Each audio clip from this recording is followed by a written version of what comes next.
हाँ जी, तो क्या कह रहा है ये? तो तुम्हारा ये किस ईयर का है?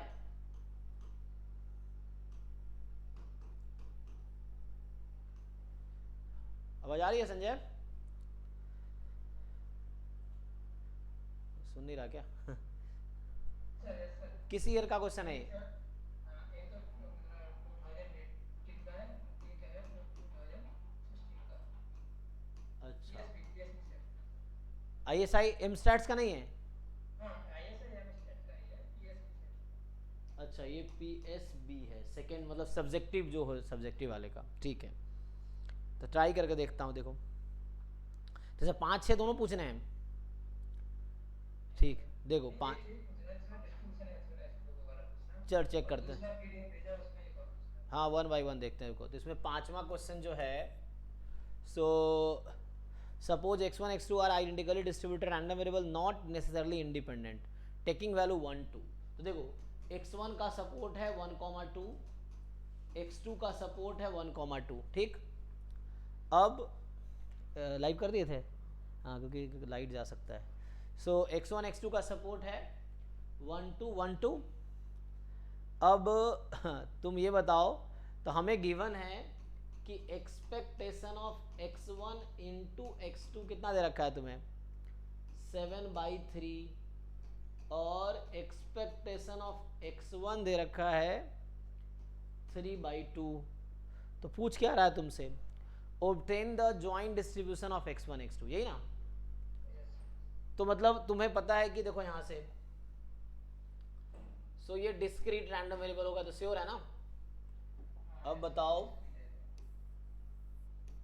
तो। सो 1 2 1 2, मान लो ये नंबर p है ना? मतलब p1 है, p2 है, लेट से p3 है, और क्या है, इसको क्या लिख सकते हैं? वन माइनस या अभी चलो, अभी के लिए मान लो फोर। p4 है, मान लो, चलो एग्जांपल है, चार वेरिएबल, तो हमें चार इक्वेशन निकालना पड़ेगा, तब सॉल्व कर पाएंगे, है ना? तो सोचो, एक तो रिलेशन ये है। अब यहां से अगर मैं मार्जिनल निकालूं तो क्या होगा? What is x is equal to 1? बोलो। सर एक्स आपने ऊपर की तरफ माना, नीचे की तरफ? अच्छा, x y नहीं डिफाइन किया मैंने, तो x नीचे ले लो, y, ये x है, ये y है, ठीक। Okay okay sir. तो सर x, एक्स होगा सर, वन का होगा P1 + P2। हाँ, p1 + p2, और x बराबर 2 कितना है? ये P3 + P4। सो p3 + p4, और ये तो हो गया pmf ऑफ x, ठीक। तो यहां से क्या इक्वेशन निकल के आ गई? एक p1 + p2 + p3 + p4 is equal to 1। ये तो हम ऐसे भी जानते हैं ना? Yes sir. अच्छा, वैसे ही तुम अगर निकालोगे, तो ये ऐसे ही y का अगर मैं pmf निकालूं तो क्या होगा? वो P1 + P3 हो जाएगा। हाँ, p1 + p3, और y बराबर 2 का क्या है? p2 + P4। p4, ठीक है। अब देखो, अब क्या होगा? अब मैं ex1 निकालूं तो क्या होगा? एक्सपेक्टेशन ऑफ x1 क्या आएगा? सर वो 1 × P1 + P2 ही होगा। तो यहां से ये ex, ये है ना? हाँ यस सर। यहां से सपोर्ट है P1 + P2। p1 + p2, 3/2। और 2 टाइम p3 + p4। क्या होता है expectation? Summation x I P I ना? हाँ यस सर तो yes. Summation x I P I है, तो 1 पे ये प्रोबेबिलिटी है, 2 पे ये है, और ये किसके इक्वल है? 3/2। 3/2 के। अब देखो यहां से ध्यान से थोड़ा देखो, इसको मैं खोलूंगा तो ये हो जाएगा p1 + p2, ये 2 टाइम्स है ना? तो इसको मैं दिस प्लस दिस लिख सकता हूं सेम। Yes sir. तो p1 + p2 + p3 + p4, ये कितना है यहाँ पे? 1 है सर। 1 है, तो क्या बच जाएगा? बचेगा पी वन थ्री प्लस पर P P. Three plus P four हाँ, तो वो घटा दोगे 1 तो ये आ गया। सो सेकेंड इक्वेशन ये आ गई। अच्छा, अगर p3 + p4 1/2 है, तो यहाँ से क्या आ जाएगा? p1 + p2 ये कितनी आ प्लस जाएगी? 1/2। ये भी 1/2 आ जाएगी। चलो, 2 इक्वेशंस आ गए मेरे पास, ठीक, क्योंकि इन दोनों को ही सम करेंगे तो ये बनेगा, कुछ नया नहीं आएगा। अब देखो आगे। तो ex1 यूज किया। अब मैं यूज करता हूं ये वाला ex1 x2। तो मुझे बताओ x1 इंटू x2 का सपोर्ट क्या हो सकता है?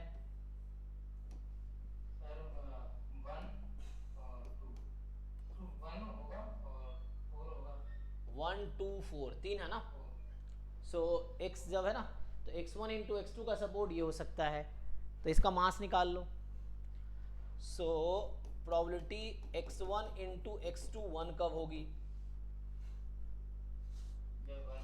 दोनों 1 1 होगी, तो 1 1 पे क्या प्रोबेबिलिटी है? P1. और मतलब ये ऐसा हो जाएगा कि probability x1 is equal to 1 comma x2 is equal to 1. और कोई पॉसिबिलिटी तो है ही नहीं ना, ठीक है ना. तो सो x1 is 1 and x2 is 1, यही पॉसिबिलिटी, और कुछ हो नहीं सकता क्योंकि बाकी सेटिस्फाई नहीं करेगा. और ये कितना है? ये P1 है. ओके, अब बताओ ऐसे ही प्रोबेबिलिटी x1 इंटू x2 बराबर 2 कब होगा? हाँ, x1 इज 1 2, तो 1 2 या 2 1, तो ये कितना आ जाएगा? P2 प्लस P3 हो जाएगा ना ये तो. अच्छा, अब x1 इंटू x2 4 कब होगी? सो ये जस्ट P4 है. अच्छा, अब इन सब का सम कितना होगा? 1 होगा, वो तो ऐसे भी दिख रहा है ना, तो सपोर्ट है ना, तो सम तो 1 ही हो जाएगा, वो तो पहले से पता है मुझे. हाँ, तो वो पहले से कर रखा है ना. अब मुझे यूज करना है EX, तो यहाँ पे क्या है तुम्हारा EX1 x2 कितना दे रखा है? 7/3. तो इसका निकालो, EX1 x2 निकालो यहाँ से. सो हमें बता रखा है E of x1 into x2 बराबर 7/3, तो कितना होगा बताओ, इसको निकालो. सो 1 इंटू दिस, तो ये हो जाएगा P1, 2 into this, so 2 time P2 plus P3, और फिर 4 into P4 is equal to 7/3. अब फिर से मैं कह रहा हूँ एक एक साइड कर लो, P1 P2 plus P3 plus P4, तो मिलके 1 हो जाएगा, तो वो उधर चला गया, बचा क्या? तो यहाँ एक P2 चला गया, अब प्लस यहाँ 4 बार है ना, तो एक बार गया है 3P4. ये कितना आ गया? 7/3 माइनस 1, ये 1 हुआ था ना, तो 7/3 माइनस 1 4/3. हाँ, अब देखो P2 प्लस P3 हमें अभी पता नहीं है, लेकिन है ना, लेकिन P2 प्लस P3, हाँ P3 प्लस P4 एक रख दो, तो क्या बनेगा? तो यहाँ से मैं एक काम करता हूँ थोड़ा सा, P3 प्लस P4, सो P2 प्लस 2P4 बचेगा ना, क्योंकि P3 प्लस P4 कितना है? 1/2 है ना. सो P3 प्लस P4 को 1/2 रख दो, तो बचा P2 और यहाँ पे 2P4 है ना. सो 1/2 हटाओ, 4/3 माइनस 1/2 कितना हो गया? 8 में से 3 गया, 5/6, सॉरी 5/6 आ गया. अच्छा, P2 प्लस 2P4 5/6 है. हाँ, अब यहाँ से देखो, तो यहाँ से फाइनली जो निकल के आया वो ये निकल के आया कि P2 प्लस 2P4 जो है, सो P2 plus P4 plus P4. अब P2 प्लस P4 नहीं बता सकते हम क्या होगा, है ना, डायरेक्ट. तो हमारे पास कितनी इक्वेशंस आई एक्चुअली?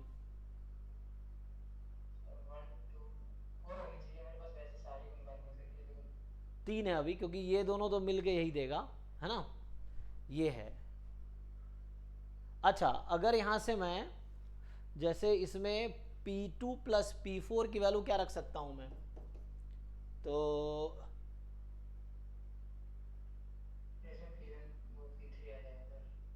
हाँ, कोई बात नहीं. सो एक काम करते हैं, P2 प्लस P4 को मैं P4 के टर्म में लिख सकता हूँ.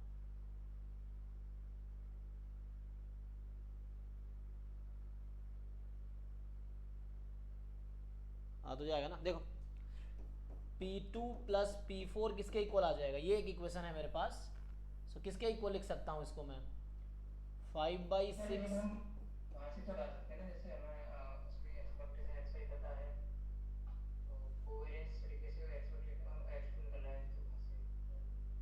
नहीं, वो पे आता हूँ एक मिनट. हाँ, वहाँ से भी कर सकते हैं. हमें क्या क्या पता है इस क्वेश्चन में? इस क्वेश्चन में क्या पता है? दो ही चीज़ पता है ना जो तुमने क्वेश्चन भेजे हैं, x1 x2 आइडेंटिकली डिस्ट्रीब्यूटेड है, यूज ही नहीं किया हमने। x1 x2 क्या है? सेम हो जाएगा सर दोनों का तो। अरे भाई जब x1 x2 है ना, ये देखना इन्फॉर्मेशन क्या क्या है। तो x1 x2 तो आइडेंटिकली डिस्ट्रीब्यूटेड है, तो x1 का पीएमएफ और x2 का पीएमएफ क्या होगा? तो हो तो गया। देखो यहाँ तक तो पहुंच ही चुके हैं हम, अब थोड़ा सा और काम कर लेते हैं। देखो जब x1 x2 का पीएमएफ सेम है, सो अभी देखो, अब जब x1 x2 का पीएमएफ सेम है तो क्या क्या इक्वल हो जाएगा बताओ यहाँ देख के। P1 प्लस P2 किसके इक्वल होगा? P1 प्लस में और P1 प्लस में P3। P1 प्लस P2 बराबर P1 प्लस P3, तो क्या आ गया यहाँ से? हाँ, यहाँ से आ जाएगा P2 equal to P3। P2 is equal to P3 और same P3 plus P4 is equal to, इसलिए क्वेश्चन को बार बार पढ़ना चाहिए। मैंने एक ही बार पढ़ा तो पहला कंडीशन मैं यूज ही नहीं किया उसमें, जो बाकी नहीं कंडीशन सर, यूज। मैंने देख लिया था आइडेंटिकली, लेकिन मैं बता नहीं पाया आपको। हम मतलब वही होता है ना, क्वेश्चन से बार बार पढ़ते हैं मतलब नहीं मिले तो देखो क्या क्या करने कोई मिस, क्योंकि क्वेश्चन में सफिशिएंट इन्फॉर्मेशन रहता है सॉल्व करने के लिए। तो हमने 3-4 कंडीशन यूज किए जो बाद में दिए थे। पहला लाइन में कंडीशन था जो अभी देख लेते हैं, अभी हो जाएगा, तो इसके आगे करते हैं। सो ये P1 प्लस P2 इक्वल है, P1 plus P3 P2 equal है, फिर ये भी इक्वल है, तो P3 प्लस P4 बराबर P2 प्लस P4, तो क्या हो गया यहाँ से बोलो? Sir P2 equal to P3 नहीं। हाँ P2 यही आया ना, एक ही चाहिए था ना मुझे, हमें एक ही कंडीशन चाहिए था, बाकी तो है ही मेरे पास, तो यही तो आ गया। अब हो गया, बाकी कंडीशन बताओ। देखो क्या था, एक था P3 प्लस P4 बराबर 1/2, एक था P1 प्लस P2 बराबर 1/2, और एक अभी निकाला है लास्ट में हमने, इसी को यूज कर लेते हैं। अभी लास्ट में जो निकाला है इसको यूज कर लो। P2 प्लस 2P4 बराबर 5/6, P2 प्लस 2P4 बराबर, सो P2 प्लस 2P4 बराबर 5/2, तो आ तो गया। देखो हमारे पास 4 इक्वेशंस आ गए ना। अब 4 इक्वेशन है, 4 अननोन है, सॉल्व। हाँ 5/6 है एक बार। वो मुझे कितना हो रहा है? 5/2 5/6। 5/6 था, इधर तो नहीं 5/6 ही था, मैंने गलत लिखा था। देखो 5/6 है ना। सो अब ये हमारे पास है एक्स्ट्रा कंडीशन, वो भी है, वो तो मुझे पता ही है, P1 P2 P3। अब बताओ सॉल्व करके, तो यहाँ से P3 और P2 इक्वल है, तो इनको सॉल्व कर लो। अब देखो P2 P4 और ये P3 P2 के इक्वल, इसको P2 कर देता हूँ, ठीक। सो P2 P4 और P2 2P4, इन दोनों को सॉल्व करके बताओ P2 की वैल्यू कितनी आएगी और P4 की वैल्यू, घटा दो इसको, इसमें इसको घटा दो, P2 P2 कट गया। P4 is equal to 5/6 minus 1/2, कितना? तो P4 निकाल लो। 5/6 माइनस 1/2, 1/2 इज 3/6 ना, तो 5/6, 1/3 है इसमें, 1/3 है। हाँ तो मतलब वही कह रहा हूँ कि वहाँ से हो जाएगा 3 5 में 2/6, मतलब 1/3 P4 आ गया। और P4 बना तो P2 कितना आ गया, यहाँ से निकालो P2, P4 तो 1/3, तो 1/2 माइनस 1/3 कितना? 1/6 है। 1/6 आ गया।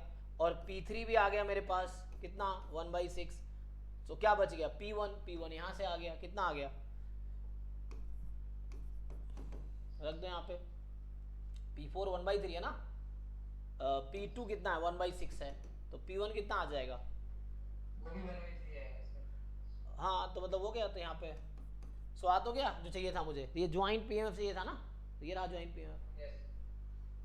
तो इसमें 4 कंडीशन सफिशिएंट था ना, तो 4, एक तो था कि एक 2 कंडीशन यहाँ पे है, तीसरा कंडीशन इसके सम से आ गया, सम 1 होता है, और चौथा कंडीशन आ गया कि आइडेंटिकली डिस्ट्रीब्यूटेड है। तो काफ़ी है, 4 वेरिएबल 4 इक्वेशन कर दिया मैंने, हो गया सॉल्व, ये चीज़ है।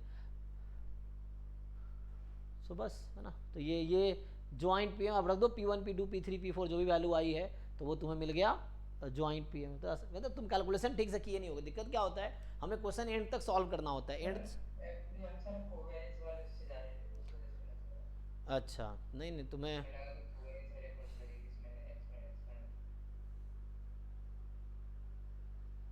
सर ऑर्डर से वाला है वो क्वेश्चन लिस्ट। हाँ नेक्स्ट क्वेश्चन है ना आपका।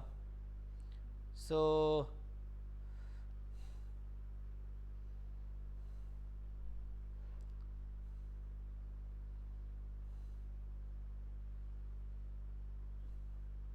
तो पांचवा और छठा भी है उस पीडीएफ का। सर ओनली एक वन ये वन मैंने लिख रखा होगा, इसमें से कौन सा वाला क्वेश्चन? एक 5 लिखा, 5 लिखा है, और फिर वही है सर, ऑर्डर से जो लिखा होगा तुमने लिखा नहीं है दूसरे वाले में, ऑर्डर स्टैट्स वाला है ना, ऑर्डर स्टैट्स पांचवा है, ठीक है। सो ये दूसरे पेपर का पांचवा है। तो ये जो था अभी जो हम डिस्कस कर रहे थे, ये एक्चुअली ये ISI एम स्टैट्स 2018 का था, है ना। अभी जो डिस्कस करेंगे वो 16 का है ना। ओके, तो सो ये ISI एम स्टैट्स 2016 PSB का क्वेश्चन नंबर 5 है। तो ये क्या कह रहा है कि n more than equal to 2 है और x1 x2 xn IID है एक। Okay, so x1 x2 xn IID है पॉइसन लैम्डा, ठीक है। सो x1 x2 xn जो है IID है पॉइसन लैम्डा, और लैम्डा मोर देन 0 है, n more than equal to 2 है, ठीक है ना। एक तो n more than equal to 2 है और लैम्डा मोर देन 0 है, वो तो होता ही है। अब ऑर्डर स्टैटिस्टिक्स हमें पता है, ये पूछ रहा है कि क्वेश्चन है प्रूव करो कि सेकेंड ऑर्डर स्टैटिस्टिक्स 0 होने की प्रोबेबिलिटी मोर देन दिस होगी। अच्छा, evaluate the limit probability this more than 0 as the sample size intensity infinity. तो इसमें दो क्वेश्चन है ना। तो पहला क्वेश्चन है कि probability second order statistics is 0, ठीक। ये क्या होगा, तो इनिशियली तुम्हें अगर ज़्यादा n नहीं करना हो तो n को तुम छोटा लेके काम कर सकते हो। अगर जैसे एक्सपेरिमेंट करना हो इनिशियली तो n को मान लो 2 है या 3 है, उससे काम हो जाएगा। तो सेकेंड ऑर्डर स्टैटिस्टिक्स 0 होने चाहिए। इसका क्या मतलब है, इसका सपोर्ट क्या है, ईच xi का सपोर्ट क्या है, 0 1 2 अप टू, यही ना। सो जो हमारे पास सेकेंड ऑर्डर स्टैटिस्टिक्स उसका सपोर्ट यही है हमारे पास, 0 1 2 दो पॉइजन है ना, तो ये है। अब सेकेंड ऑर्डर स्टैटिस्टिक्स 0 होगा। सो सेकेंड ऑर्डर स्टैटिस्टिक्स क्या होता है, second minimum. So second order statistics 0 होगा, तो इससे छोटा कुछ पॉसिबल है? सर नहीं है, मतलब ये सेकेंड मिनिमम है ना। Yes sir. सो हम ये जानते हैं, छोटा नहीं, इससे ज़्यादा वाला तो हो सकता है। ये है। अब ये उसने कहा कि ये 0 होने की क्या प्रोबेबिलिटी है।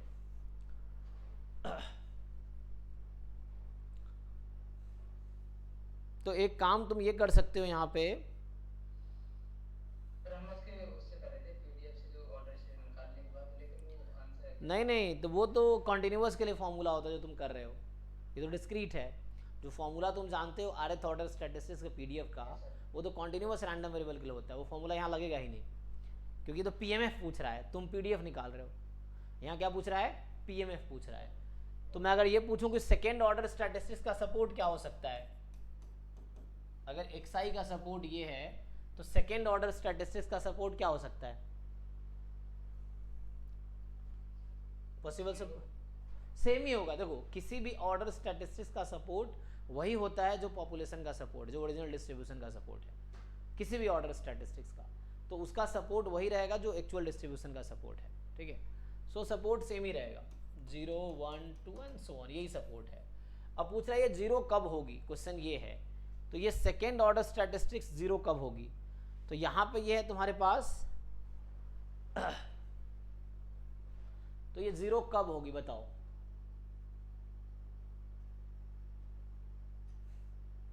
अच्छा, तुम्हें यहाँ पे एग्जैक्टली प्रोबेबिलिटी नहीं निकालना, तुम्हें यहाँ बाउंड करना है कि दिखाना है कि ये इस क्वांटिटी से बड़ी होगी, है ना।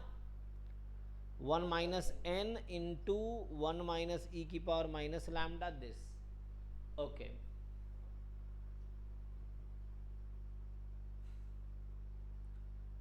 तो हम इसको अगर मैं ऐसे सोचूं तो हम ऐसे कर सकते हैं कि सेकेंड ऑर्डर स्टैटिस्टिक्स 0 का मतलब 1 minus probability second order statistics मोर देन 0, ये ना, क्योंकि लेस देन तो हो ही नहीं सकता। सो ये चीज़ है।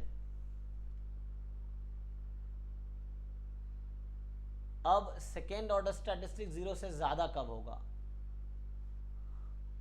मतलब second minimum is more than 0, actually ये कहना चाह रहा है, या सेकेंड मिनिमम इज एक्चुअली 0।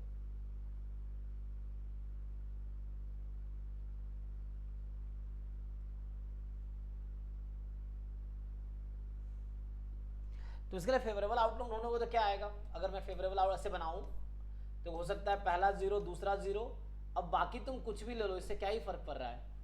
लेकिन ये ऑर्डर स्टैटिस्टिक्स का सपोर्ट बना रहा हूँ। एक मिनट देखो, मैं ऐसा सोचूं कि first order statistics, second order statistics and nth order statistics, मान लो ऐसा है।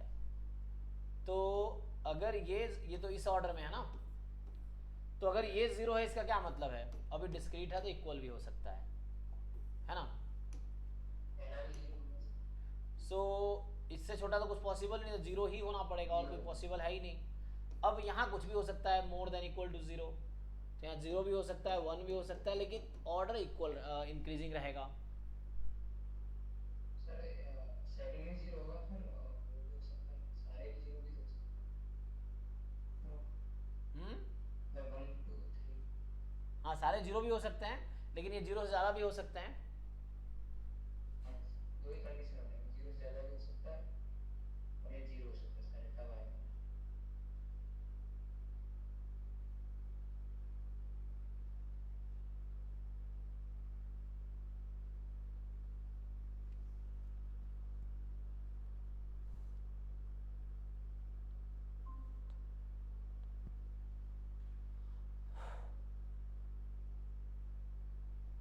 आओ इसके बारे में बात करते हैं। तो यहाँ देखो, अब क्या कर सकते हैं, ये कब होगा, सेकेंड ऑर्डर स्टैटिस्टिक्स जीरो से ज़्यादा कब होगा,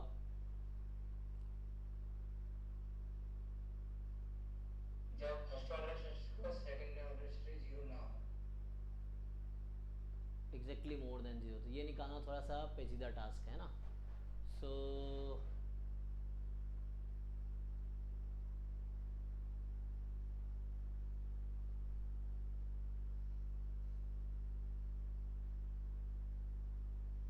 तो इधर ऑर्डर पे बनाना चाह रहा था कि कोई भी एक नंबर, दो नंबर को जीरो होना पड़ेगा इनमें से, एटलीस्ट टू को जीरो होना पड़ेगा।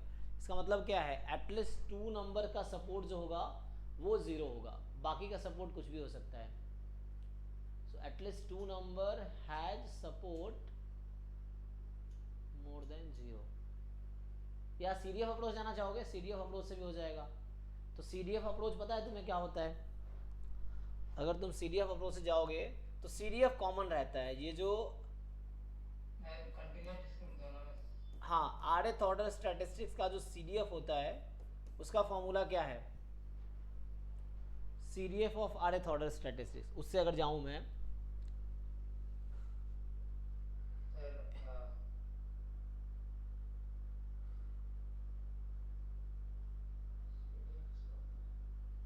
फर्स्ट ऑर्डर का sir 1 minus second order nth का होता है सीडीएफ ऑफ fx की पावर n।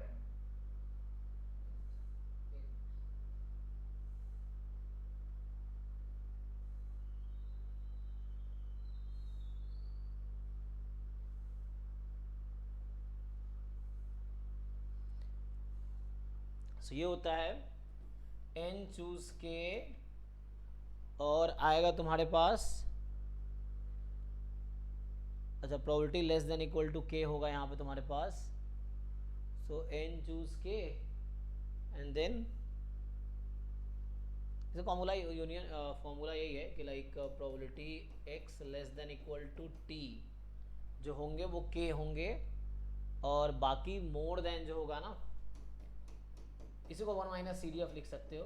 तो ये डिस्क्रीट है तो इसकी पावर के रहेगी और इसकी पावर n माइनस के रहेगी, और यहाँ k की वैल्यू समेसन होगा k फ्रॉम कहाँ से, r ऑर्डर स्टैटिस्टिक्स है ना, तो r से n तक जाएगी, r से n तक।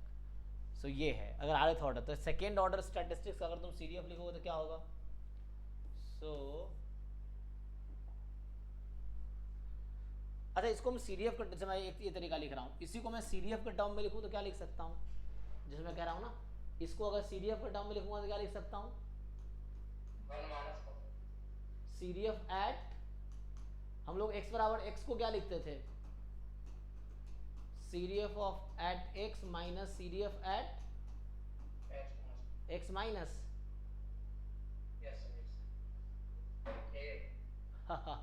लेकिन यहाँ पे क्या है देखो, so CDF at 2 minus CDF at 0 minus C D F क्या होगा, जीरो माइनस क्या होगा यहाँ पे, यहाँ सपोर्ट में जीरो माइनस कुछ है ही नहीं, कोई नहीं है सर तो सेम ही हो जाएगा। यस एक मिनट, तो यहाँ मतलब क्या है,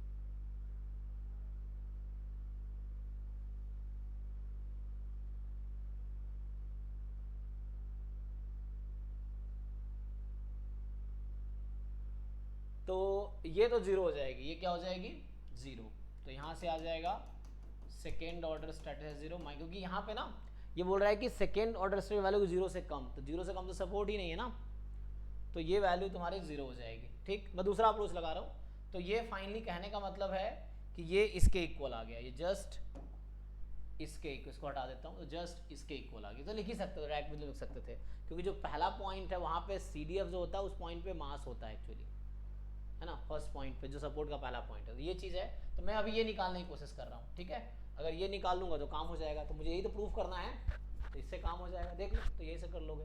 अब इसको तुम लिखो यहाँ पे, सो इसको तुम अगर लिखोगे, so C D F of second order statistics at zero क्या होगा, बोलो, समेशन में वो एनसी जीरो हो गया यही हो जाएगा यहाँ से, जो k की वैल्यू है नहीं 2 से n तक जाएगी, और एन सी के रहेगा, 2 नहीं रहेगा, एन सी के 2 से इन्फिनिटी, r के जगह जहाँ जहाँ r दिख रहा है वहाँ 2 रख दो, जहाँ जहाँ t दिख रहा है वहाँ 0 रखो, तो r को 2 रखो और t को 0 रखो, ये है, क्योंकि rth ऑर्डर स्टैटिस्टिक्स है ना ये, सो r से इन्फिनिटी, जहाँ जहाँ t है 0 रखो, तो ये आ जाएगा probability x less than equal to 0 इसकी पावर k, और प्रोबेबिलिटी x मोर देन 0 इसकी पावर n माइनस के, तो ये तो निकाल ही सकते हो, यहाँ से प्रूव हो जाएगा, जो एक्चुअली प्रूफ करवाना चाह रहा है वो यही प्रूफ करना चाह रहा है, तो ये अप्रोच वर्क कर जाएगा। देखो, सो यहाँ से समेसन k बराबर 2 से n, ठीक, ये एन सी के, अब बताओ x तो पॉइसन लैम्डा था, तो पॉइसन लैम्डा में x less than equal to 0, 0 से कम क्या ही हो सकती है वैल्यू, 0 से कम नहीं होगी ना कुछ भी, चलेगा ना, इसमें इक्वलिटी का भी तो साइन है ना। हाँ तो इक्वल 0 ना, वही बोल रहा हूँ, 0 से कम नहीं होगी, इक्वल टू 0 हो जाएगी, और इक्वल टू 0 में प्रोबेबिलिटी क्या होती है पॉइसन में, e e की पावर माइनस लैम्डा की पावर माइनस लैम्डा, इसकी पावर k हो जाएगी, और यहाँ पे x मोर देन 0 तो 1 माइनस कर दो, ठीक, कितना आ जाएगा n माइनस के, डन, तो यहाँ तक। अब तुम दिखा दो कि ये क्वांटिटी जो है मोर देन है उस क्वांटिटी से जो लिखा हुआ है, देखो अब इजिली आ जाएगा, सो ये दिखाना ना, तो ये चीज n बराबर 2 से n है, अच्छा अगर इसको मैं k बराबर मान लो लिख देता हूं 0 से n, सेम चीज n c के, हाँ हाँ, तो मुझे कितना एक्स्ट्रा मैंने लिखा है, मैंने जितना एक्स्ट्रा लिखा उसको मैं घटा दूंगा, तो कितना एक्स्ट्रा लिखा है बताओ, सर दो एक्स्ट्रा लिखा है, 2 टर्म्स एक्स्ट्रा लिखे हैं, और के बराबर 1। हाँ तो चलो इसी पे काम करते हैं, तो 0 रख दो, अब इसमें मैंने यहाँ 2 से ऑलरेडी था, मैंने 0 से कर दिया, तो इसमें k को 0 रखो, क्या बनेगी ये, जहां जहां k दिख रहा है 0 रख दो, k बराबर 0 का nc 0 1 हो जाएगी, पावर n हो जाएगी, फिर माइनस और क्या होगी, n इनटू हाँ 1 रखना है, अब k को 1 रखना है, सो n e की पावर माइनस लैम्डा पावर, ठीक, अब इन दोनों में क्या कॉमन दिख रहा है तुम्हें, तो ये अच्छा ये क्या हो जाए, इसकी वैल्यू क्या हो जाएगी, अब 1 हो जाएगा। ये 1 हो गई, अब देखो तुम्हें दिख रहा है कि प्रूफ के नज़दीक जा रहे हैं, जो प्रूफ करना है उसके क्लोज आ रहे हैं ना, ये है, तो बस हो गया।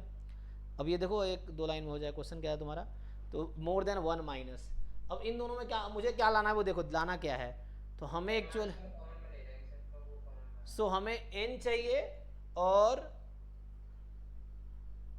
अच्छा मैं क्या कॉमन ले सकता हूँ ये बताओ, चलो 1 माइनस ई की पावर माइनस लैम्डा, इसकी पावर क्या कॉमन ले सकता हूँ n माइनस 1, तो ब्रैकेट में क्या बचेगा, सर 1 माइनस e की पावर माइनस लैम्डा बचेगा,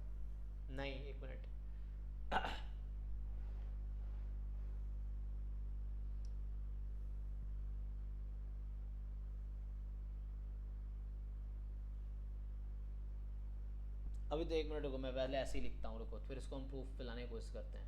सो दिस की power n minus n e की पावर माइनस लैम्डा 1 माइनस इनके माइनस लैम्डा n माइनस 1. तो हमें ये नहीं आता दिखाना है कि 1 माइनस ओनली दिस दिखाना है, इसको हटाना है. तो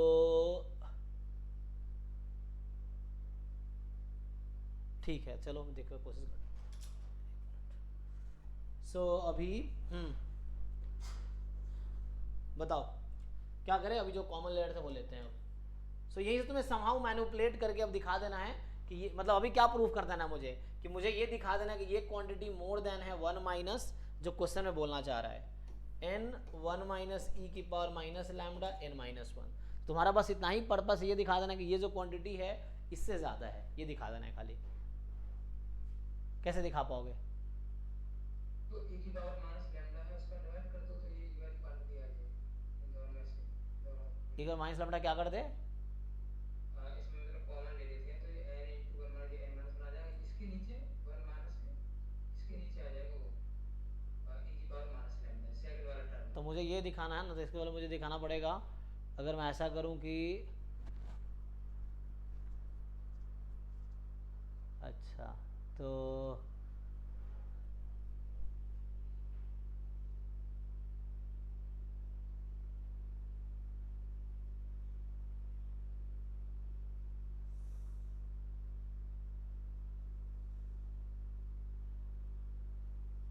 सर आई थिंक इसमें e की पावर माइनस लैम्डा कॉमन ले ली सभी में, तो वो क्वांटिटी 1 इंटू हो जाएगी e की पावर माइनस लैम्डा. जैसे ही टर्म्स देख लो, क्वेश्चन एग्जैक्टली क्या है. 1 माइनस माइनस लैम्डा की power n minus 1, power n minus 1 है ना. ठीक है, तो ये मुझे दिखाना है. तो ये हमारा एंड पर्पस यही है, यहाँ तक पहुँचना है. तो उससे पहले थोड़े से और इसको सिंप्लीफाई कर लेता हूँ. सो 1 माइनस जो तुम कह रहे थे, चलो 1 माइनस ई की पावर माइनस लैम्डा इसकी पावर n माइनस 1 कॉमन ले लेते हैं. इवन मैं n कॉमन ले लेता हूँ जो मुझे लाना है ना. तो बचा क्या ब्रैकेट में, क्वेश्चन ये है बताओ.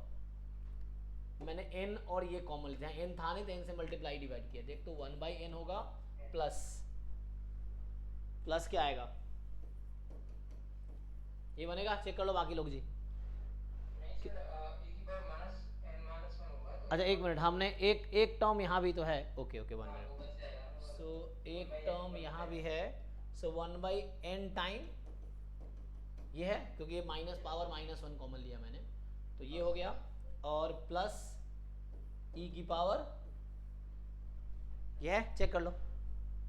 बस अब तुम्हें इसको हटाना है. तो अब तुम्हें इसको कंपेयर करना है 1 के साथ, क्योंकि 1 ही है ना यहाँ पे, तो इसके साथ. तो इन दोनों में को 1 के साथ कंपेयर करो, बताओ क्या होगा. थोड़ा सिंप्लीफाई कर लो तो अब ये दिख जाएगा तुम्हें. तो इसको 1 के साथ कंपेयर करके यहाँ पे स्टैब्लिश हो जाएगा. क्योंकि प्रूफ है ना, प्रूफ थोड़े कंस्ट्रक्टिव होते हैं. मतलब आपको वो करना पड़ता है जो प्रूफ की डिमांड है. आप कुछ भी नहीं कर सकते, तो आपको वो करना पड़ेगा जो प्रूफ में बोला गया है.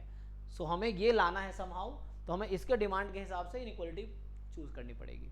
तो मुझे ये दिखाना था. मैं बोल रहा हूँ इस क्वांटिटी को 1 के साथ कंपेयर करो, क्या रिलेशन होगा 1 के साथ. क्या हम ऐसा दिखा पाएंगे? तो एटलीस्ट प्रूफ हो गया. जो पहला पार्ट था उसका मैंने सॉल्यूशन लिख दिया है, जस्ट एक जस्टिफाई करना है. तो ये है ना, इस तरह से तुम जस्टिफाई कर दो. सो ये हो जाएगा. ठीक है, जस्टिफाई कैसे करना मैं ये बोल रहा हूँ, इसको देखो जरा, सिंप्लीफाई करो. So 1 by n minus e की power minus lambda by n plus e की पावर माइनस लैम्डा. तो यहाँ 1 बाई एन, इसका एलसीएम ले लो. तो एलसीएम इसको पहले, इसको बाद में लिखो. प्लस ई की पावर माइनस लैम्डा, तो एलसीएम ले लोगे तो 1 माइनस 1 बाई एन. तो आ गया 1 बाई एन, और ये वही है 1 माइनस 1 बाई एन ई की पावर माइनस. ही हो जाएगा ना, चेक कर लो. तो हाँ, अब इसको 1 के साथ कंपेयर करना है. बताओ ये जो क्वांटिटी है ये, इसको 1 के साथ कंपेयर करो कि इसमें और 1 में क्या था. मुझे क्या दिखाना, देखो अगर मैं इसको कैंसिल करूंगा, तो अगर मैं कैंसिल करूंगा तो ये प्लस प्लस कैंसिल हो जाएगी, माइनस जो ही हटाऊंगा तो इनइक्वालिटी चेंज हो जाएगी, और ये कैंसिल हो जाएगा तो इनइक्वालिटी चेंज हो जाएगी. तो मतलब मुझे दिखाना पड़ेगा यहाँ ना मोर देन 1 लिखा है तो लेस देन 1. तो मुझे अगर तुम ये दिखा दो कि ये क्वांटिटी हमेशा लेस देन 1 होगी, तुम्हारा काम हो गया. तो अगर तुम सैंपल साइज के ऊपर भी डिपेंड करता है. नहीं, कोई दिक्कत नहीं है. अगर मैं n टेंस टू इन्फिनिटी लेता हूँ तो क्या बनेगा? तो सर वो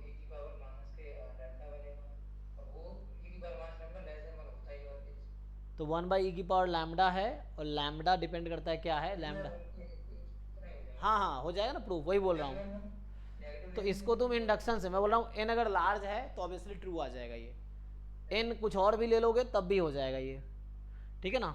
एन को तुम अगर मान लो सबसे छोटा एन क्या ले सकते हो, क्वेश्चन में क्या बोला हुआ है, एन सबसे छोटा क्या लेना है, 2 लेना है। 2 रख के देख लो तुम एन को, तो 1/2 प्लस ये 1/2 तो 1 प्लस ई की पावर माइनस एक्स अपॉन 2, तुम कुछ भी लेके देखो ये भी लेस देन 1 ही आएगी, less than equal to. Circle को में मल्टीप्लाई करें 0.5 हो रहा है तो कम ही आएगा। मतलब समहाउ तुम्हें इसको हाँ वो करना है। अच्छा तो वो तो फिर हाँ वो तो 1/2 अपन आ गया ना, तो वो आ जाएगा, वो लेस देन इक्वल टू और वही आएगा। तब भी वही आया, बताया तुम्हें, अगर एन को मैं 2 रखता हूँ सबसे छोटी वैल्यू, तो ये बन रही है 1/2 प्लस दिस, तो 1/2 ई की power minus less than equal to 1/2, तब भी यही आ रही है रिलेशन। पता है तुम्हें क्या आ रही है, देख तुम सिंप्लीफाई अपने तरीके का देख लो, ये आएगी लेस देन इक्वल टू 1। अगर एन टेंस टू इन्फिनिटी ले रहा हूँ तब भी आ रही है यही चीज़, और ये ट्रू स्टेटमेंट है, तो ये जस्टिफाइड है, चेक कर लो। तो ये हो गया प्रूफ। तो अगर तुम्हें एग्जाम में प्रूफ लिखना है proper subjective, so this is the formal proof. तो इसके लिए हमने सीडीएफ अप्रोच यूज़ किया, और ये सीडीएफ का जो फॉर्मूला है ये डिस्क्रीट और कॉन्टिन्यूअस दोनों केस में वैलिड है। जो तुम फॉर्मूला पीडीएफ वाला जानते हो वो सिर्फ कॉन्टिन्यूअस के लिए है, क्योंकि इसी का डेरिवेटिव किया जाता है। तो अगर तुम पीएमएफ निकालना चाहते हो डिफरेंस लेना पड़ेगा तुम्हें, ये चीज़ है। तो हमने क्या किया, सेकेंड ऑर्डर स्टैटिस्टिक्स का सीडीएफ निकाला 0 पे, और बाद में इसको दिखा दिया कि लेस देन इक्वल टू ये होगी, और that is to be proved. Second part इसका कर पाओगे, सेम ही है सेकेंड पार्ट भी, इसी से आ जाएगा। सेकंड पार्ट हो जाएगा सिर्फ उसमें एंड टाइम से इफेक्ट। हाँ तो उसी में बस क्वेश्चन और था मैं कुछ सेंड कर रहा हूं।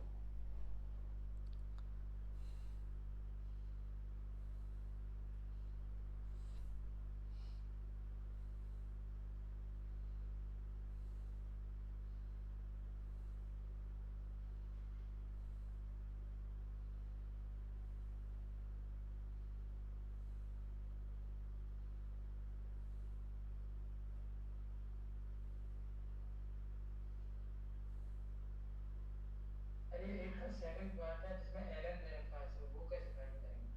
किसमें एलन दे रखा है? क्वेश्चन नंबर 8 पे जाएंगे। अच्छा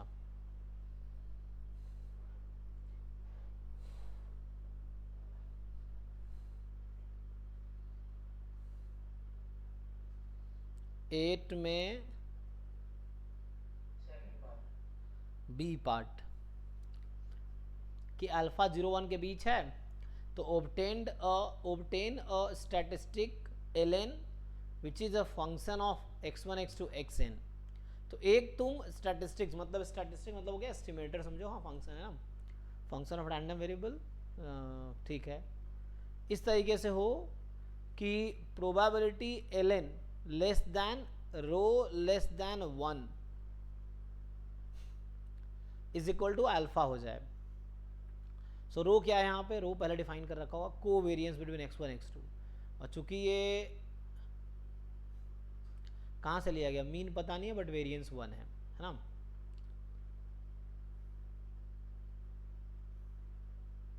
को वेरियंस में दे रखा है ये, को रिलेशन क्या हो जाएगा इसका, तो को रिलेशन रो है एक्चुअली, तो रो हमेशा -1 के बीच होता ही है, तो वो तो ठीक है।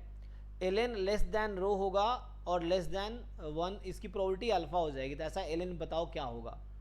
सो ln कंस्ट्रक्ट करना पड़ेगा,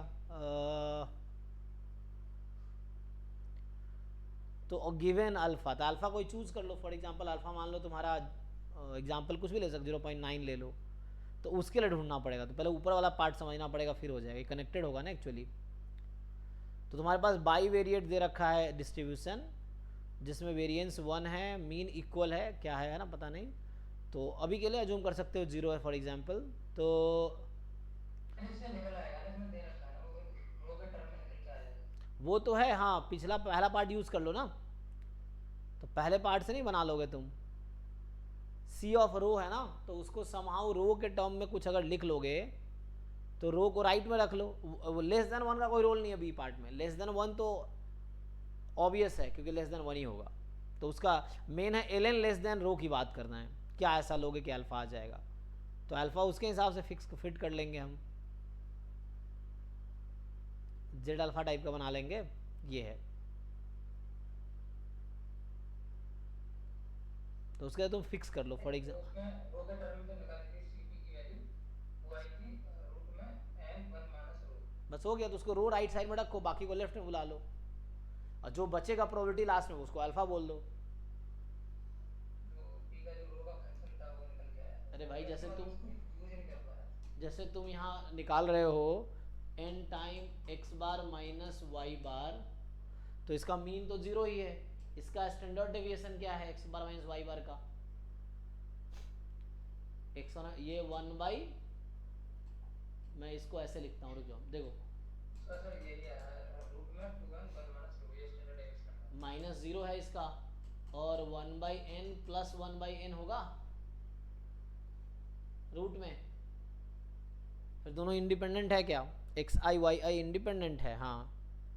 नहीं, एक्स आई वाई आई इंडिपेंडेंट होने की गारंटी नहीं है, उसको इंडिपेंडेंट होना है, तो यहाँ पे कोवेरिएंस भी आ जाएगा फिर। तो इसको बनाओ और ऐसा। इसके टर्म में मैंने इसका वेरिएंस निकाला था, तो वो आया था 2n 1 माइनस के रो, इसका स्टैंडर्ड डेविएशन हो गया, तो वो आ रहा है 2n 1 minus rho under root में स्टैंडर्ड डेविएशन। सो करो एक ऐसा सी रोज घिस करेगा ताकि ऐसा हो जाएगा 5/1, तो 1 तो बना देंगे, चलो 5/1 तो कर देंगे हम। सो हमें यहाँ देखना है x bar minus minus zero, हाँ इसका, अरे भाई वेरिएंस इसका 1/n plus 1/n minus 2 time covariance between x bar comma y bar, यही बनेगा ना। X bar minus y bar का वेरिएंस कितना होगा? क्या करते हो कैलकुलेशन? दिस 2n 1 माइनस रो आया था, है 2n 1 माइनस के रो आया था, 2n 2n कैसे? 1 माइनस रो आया था, ये आया था इसका वेरिएंस। ठीक है, जो भी आएगा, क्या इसको मैं लेस देन इक्वल टू 1 करके 5/1 लिख सकता हूँ? हाँ या ना? यस सर, लिख सकते हैं। ये स्टैटिस्टिक्स है माइनस इसका दिस। अब इसको सिंप्लीफाई करो, वही बन जाएगा जो बना रखा है उसने। इसको सिंप्लीफाई करोगे तो रो का फंक्शन वहां आ जाएगा जो तुम कहना चाह रहे हो। चेक करो एक बारी।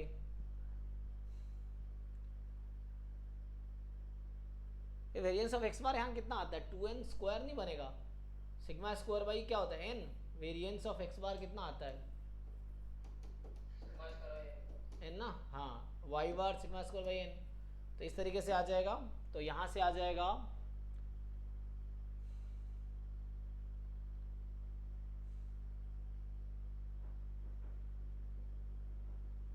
इसको ऐड कर दो तो बढ़िया है। हाँ तुम्हें क्या डाउट में समझ, तुम्हारा डाउट क्या है?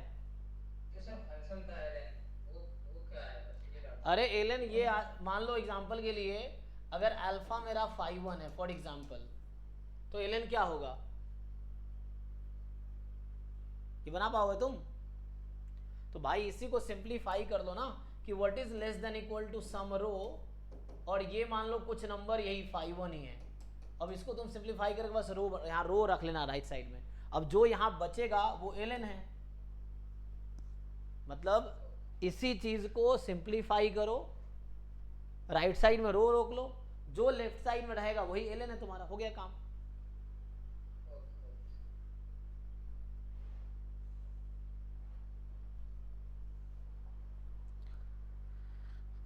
और कोई डाउट है किसी को आईएसआई पेपर से, पीवाईक्यू से?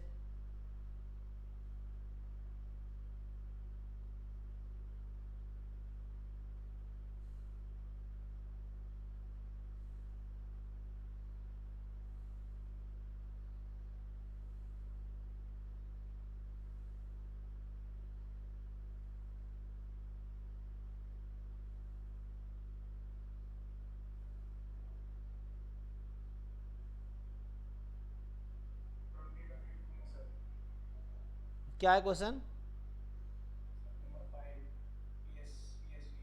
हाँ भेजो क्वेश्चन, भेजो स्क्रीनशॉट लेके क्वेश्चन भेजो, ट्राई करते हैं।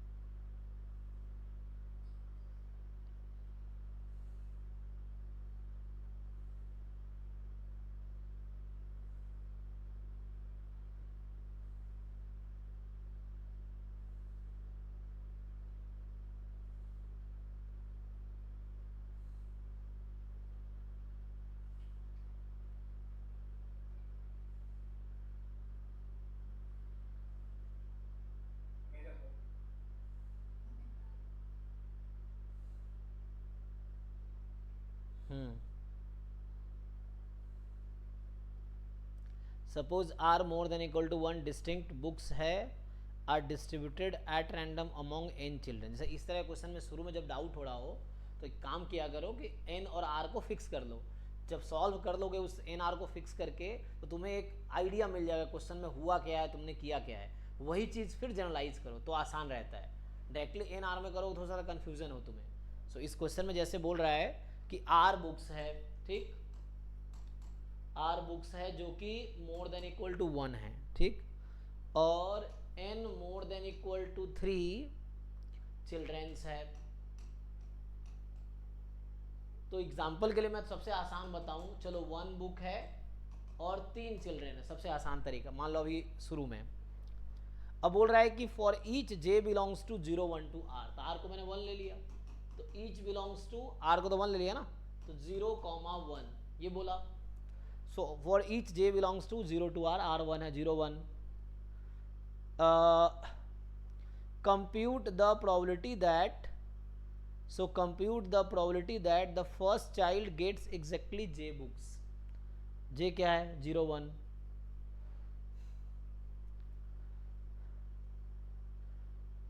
कि पहला बच्चे को एग्जैक्टली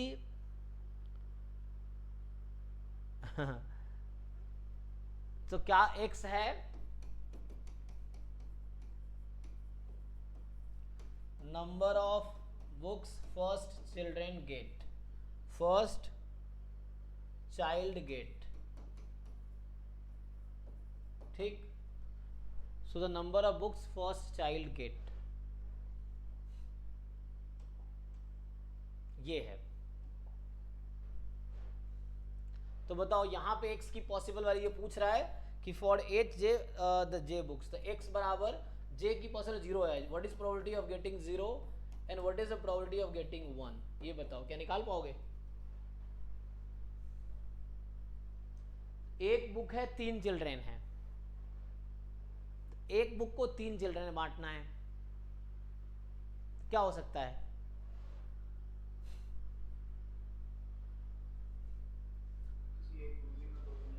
किसी एक को मिलेगा, 2 को नहीं मिलेगा। तो पहले चाइल्ड को मिलेगा, इसकी क्या प्रोबेबिलिटी है। हाँ 1/3 कर लो।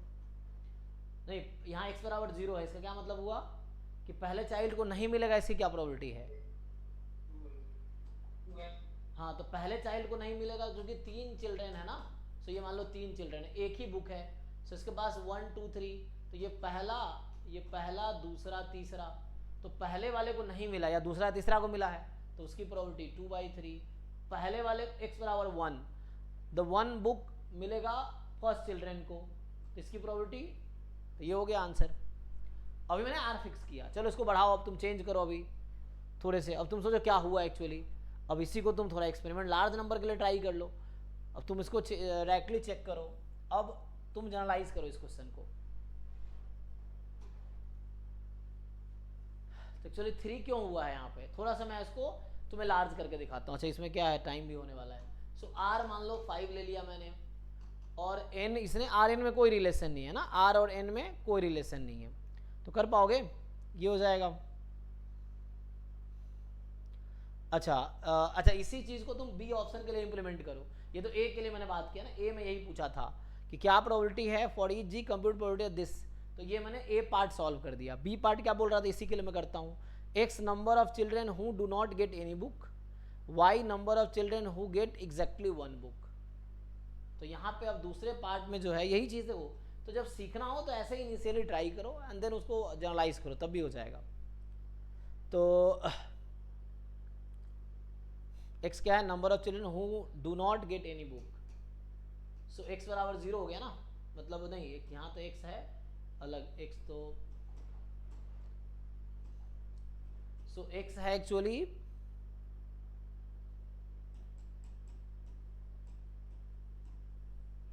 Number of children who do not get any book,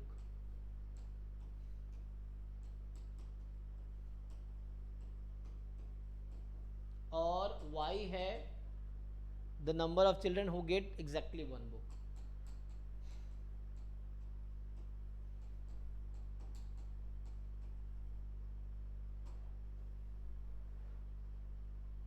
so y क्या है, number of children who get exactly one book.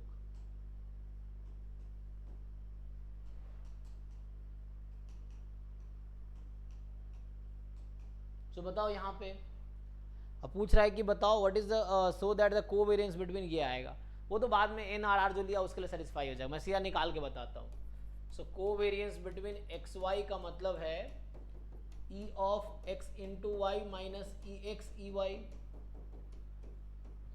ये निकाल पाओगे?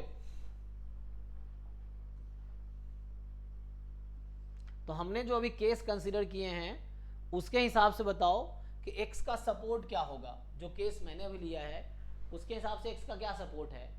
हमने एक बुक लिया है और 3 बच्चे हैं, तो number of children who do not get any book, कितने बच्चे हो सकते जिसको एक भी बुक ना मिले। तो यहाँ तो फिक्स है, यहाँ तो हमेशा 2 चिल्ड्रेन को बुक नहीं मिलेगा, है ना, क्योंकि एक बुक है 3 चिल्ड्रेन, एक को ही मिल सकता है किसी एक को। अच्छा, number of children who get exactly one book, कितने होंगे? तो यहाँ तो एग्जैक्टली वन ही होंगे क्योंकि हमने ऐसा केस लिया, एक ही किताब है तो ये फिक्स कर दिया। अब यहाँ से तुमसे पूछूं कि what is probability of x being 2,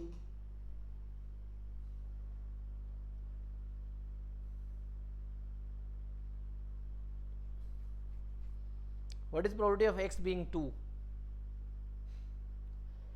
तो 2 चिल्ड्रेन जिनको बुक नहीं मिलेगा इसकी क्या प्रोबेबिलिटी है यहाँ पे? ये तो श्योर है ना क्योंकि सपोर्ट में एक ही पॉइंट है, ये भी श्योर है। नंबर जो नॉट गेट, यहाँ तुम सोचो 0 1 2 करते तो एक ऐसे कैसे हो सकता है ना। तो यहाँ तो हमने जो केस लिए एक्चुअली यहाँ फिक्स है कि number of children who do not get any book ये है। तो अब ये ट्रिवियल केस हो गया, ट्रिवियल केस के लिए क्या आ जाता है, तो इसका ये तो इंडिपेंडेंट एक दूसरे से डिजेनरेट हो गया, तो 0 आ जाएगा आंसर इसका, है ना, 0 आ जाएगा। चेक करो क्योंकि अगर ई एक्स वाई निकालोगे, ई एक्स निकालोगे तो ई एक्स तुम्हारा 2 आ गया, ई वाई निकालोगे 1 आ गया, ई एक्स वाई 2 इंटू 1, तो प्रोबेबिलिटी कितनी रहेगी इसकी 2 इंटू 1 2 और इंटू प्रोबेबिलिटी एक्स वाई की 1 ही, तो ये 2 1 ही रहेगी, तो आंसर इसका 0 आ गया। ठीक, अब तुम सोच रहे हो 0 आगे कैसे सर, तो तुम उस जो क्वेश्चन में ऑप्शन दे रखा है ना जो प्रूव करना है उसमें तुम n को 3 और r को 1 रख के देखो क्या आएगा, तब भी 0 आएगा क्योंकि ऑब्वियसली सेटिस्फाई करेगा। तो मैं तो अभी समझाया इसके लिए, तुम थोड़े से दूसरा एक्सपेरिमेंट करो, चलो r को 2 ले लो और n को 3 ही रखो, फिर थोड़ा एक्सपेरिमेंट करो, तो घर पे ऐसे सीखोगे, 3 4 5 एक्सपेरिमेंट करो, तुम्हें एक आइडिया मिला। अब r और n के लिए बाद में 3 4 एक्सपेरिमेंट करने के बाद तुम्हें समझ आ गया घर पे, अब तुम उसको ट्राई करो। एग्जाम में तुम ऐसे कर सकते हो, एग्जाम में तुम एक्सपेरिमेंट शुरू में कर सकते हो, वहाँ बता फिर बाद में जनरलाइज कर सकते हो, या अगर तुम्हें कॉन्फिडेंस है जनरलाइज में तुम सही कर दोगे पहले बार में तो स्टार्ट करो सॉल्व करना, ये है, लेकिन सीखने के लिए शुरू में ये जरूरी है। तो इस तरीके से सॉल्व नंबर लेके मतलब जैसे यहाँ R को हमने ले लिया, जैसे M को ले लिया, ऐसा हम ऐसा दिखाते तो नहीं नहीं नहीं, सब्जेक्टिव में ये पूरा मार्क्स नहीं मिलेगा, थोड़े मार्क्स दे सकता है वो कि तुमने चलो अप्रोच बताए हैं, बट फुल मार्क्स नहीं मिलेगा, उसके लिए तुम्हें जनरल ही सॉल्व करना पड़ेगा। तो जनरल भी सॉल्व हो जाएगा ना, मगर आर एन के टर्म में यहाँ में 2/3 क्यों लिखा, एक्चुअली ये 3 की पावर 1 है, यहाँ 3 की पावर 1 है, आर बुक्स हैं n लोग हैं, तो ईच बुक के पास n चॉइस है, फर्स्ट बुक के पास n, तो यहाँ सैंपल स्पेस में हमेशा ईच बुक के पास n चॉइस है, तो n की पावर r एलिमेंट आएगा, सैंपल स्पेस में n की पावर r आएगा। जब मैं ये निकाल रहा हूँगा तो समथिंग अपॉन n की पावर r, इस तरह से प्रोबेबिलिटी बनेगी जब PMF लिखोगे, इससे यहाँ 3 की पावर 1 है क्योंकि n 3 और r 1 है इसीलिए।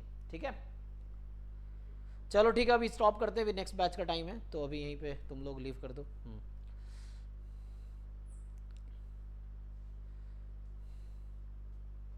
इसको एंड कर दीजिए मीटिंग, दूसरा लिंक भेज देते हैं, दूसरे लिंक से, या रहें जैसे भेज दें, रिकॉर्ड कर उसको पहले वो कर लीजिए, सेव कर दीजिए पहले।